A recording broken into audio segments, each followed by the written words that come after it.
Dit is Saterdag 27 Desember en ons lees uit 1 Korintiërs 13 vers 8 en vers 13. Liefde val nooit nie, maar profeseë, dit sal tot 'n einde kom. Of tale, dit sal ophou. Of kennis, dit sal tot niet gaan.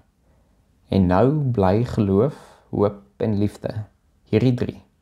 Maar die grootste hiervan is die liefde. Liefde is wat alles wat ons doen betekenis gee. Ons hou onsself besig met 'n klomp dinge wat tydelik is, wat sal vergaan. Paulus het dit reeds duidelik gemaak dat enige iets wat ons doen sonder liefde sinneloos is. Wat die lewe die moeite werd maak is liefde. Liefde gee betekenis aan die tydelike dinge waarmee ons onsself besig hou. Ons sluit hierdie week af met 'n aanhaling van Moeder Teresa oor liefde.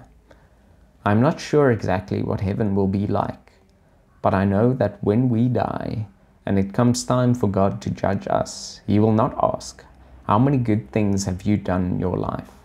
Rather, He will ask, how much love did you put into what you did? Hoe sal dit wat jy doen anders lyk, as jy nie vra wat jy alles vandag reg gekry het nie, maar eerder vra met hoeveel liefde het jy dit wat jy gedoen het, gedoen. Mag ons vandag herinner word daaraan, dat wat in die lewe die heel belangrikste is liefde. Kom ons bid saam. Here, herinner ons vandag om alles wat ons doen met groot liefde te doen. Wanneer die wêreld ons aandag aftrek en wil oortuig van wat belangrik is, herinner ons dat ons in die eerste plek geroep word om in liefde te leef.